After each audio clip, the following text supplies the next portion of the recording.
Hello, ഇന്ന് നമ്മൾ തനി നാടൻ കേരള സ്റ്റൈൽ പടവലങ്ങ തോരൻ്റെ റെസിപ്പിയായിട്ടാണ് വന്നിരിക്കുന്നത്. അപ്പോൾ എല്ലാവർക്കും നമ്മുടെ ചാനലിലേക്ക് സ്വാഗതം.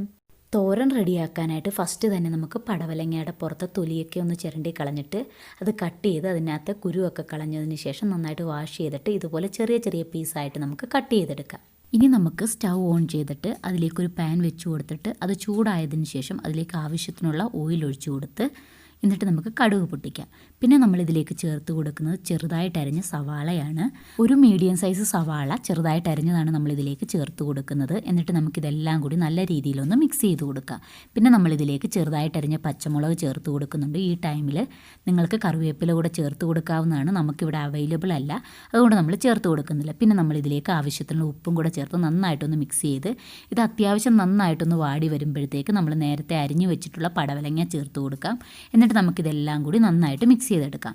പിന്നെ നമ്മൾ ഇത് കവർ ചെയ്ത് വെച്ചിട്ട് വെള്ളമൊന്നും ചേർക്കാതെ നമ്മളിത് വേവിച്ചെടുക്കുന്ന ഇത് ആവിയിലുള്ള വെള്ളത്തിൽ തന്നെ ഇത് വെന്തോളും. പിന്നെ ഇടയ്ക്കിടയ്ക്ക് ഇത് ഓപ്പൺ ചെയ്തിട്ട് നന്നായിട്ട് നമ്മളൊന്ന് ഇളക്കി കൊടുക്കണം. അപ്പോൾ ഈ പടവലങ്ങയൊക്കെ ഒന്ന് വാടി വരുമ്പോഴത്തേക്ക് നമുക്ക് പടവലങ്ങയ്ക്ക് ആവശ്യമുള്ള ഉപ്പ് ചേർത്ത് കൊടുത്ത് നന്നായിട്ട് മിക്സ് ചെയ്ത് ഒന്നുകൂടി നമുക്കൊന്ന് വേവിച്ചെടുക്കാം. ഈ ഒരു ടൈമിൽ നമുക്കിതിലേക്കുള്ള അരപ്പ് റെഡിയാക്കാം. അപ്പോൾ നമുക്ക് ആവശ്യത്തിനുള്ള തേങ്ങ ഒരു മിക്സിയുടെ ജാറിലേക്ക് എടുത്തിട്ട് അതിലേക്ക് കുറച്ച് മഞ്ഞൾപ്പൊടി, കുറച്ച് നല്ല ജീരകം അല്ലെങ്കിൽ നല്ല ജീരകപ്പൊടി, പിന്നെ 2-3 വെളുത്തുള്ളി, ഒരു പച്ചമുളക് നമ്മളൊന്ന് മുറിച്ച് ചേർത്തിട്ട് അത് നന്നായിട്ട് അരച്ചെടുത്തിട്ടുണ്ട്.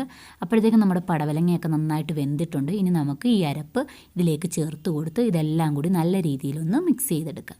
ഇനി നിങ്ങൾക്ക് വേണമെന്നുണ്ടെങ്കിൽ നമ്മൾ ഈ തേങ്ങ അരയ്ക്കുമ്പോൾ അതിലേക്ക് ഉപ്പ് ചേർത്ത് അരച്ചെടുക്കാം. അതല്ലെങ്കിൽ നമ്മൾ ഇത് മിക്സ് ചെയ്തതിന് ശേഷം ഉപ്പ് നോക്കിയിട്ട് ആവശ്യത്തിനുള്ള ഉപ്പ് ചേർത്ത് കൊടുത്തിട്ട് നന്നായിട്ട് നമുക്ക് മിക്സ് ചെയ്തെടുക്കാം. അപ്പോൾ നമ്മുടെ നല്ല ടേസ്റ്റി ആയിട്ടുള്ള പടവലങ്ങ തോരൻ ഇവിടെ റെഡി ആയിട്ടുണ്ട്. വളരെ എളുപ്പത്തിൽ സിമ്പിളായിട്ട് നമുക്ക് വീട്ടിൽ തന്നെ റെഡിയാക്കാവുന്നതേ ഉള്ളൂ. അപ്പോൾ പുതിയതായിട്ട് ആരെങ്കിലും നമ്മുടെ ചാനലും വീഡിയോയും കാണുന്നുണ്ടെങ്കിൽ നമ്മുടെ ചാനലിൽ കയറി മറ്റ് വീഡിയോസൊക്കെ കണ്ടു നോക്കാം. വീഡിയോസൊക്കെ ഇഷ്ടമാകുന്നുണ്ടെങ്കിൽ മാത്രം നമ്മുടെ ചാനലൊന്ന് സബ്സ്ക്രൈബ് ചെയ്യണം. അപ്പോൾ നല്ല ടേസ്റ്റി ആയിട്ടുള്ള പടവലങ്ങ തോരൻ എല്ലാവരും ട്രൈ ചെയ്ത് നോക്കണം. Thank you. Bye bye.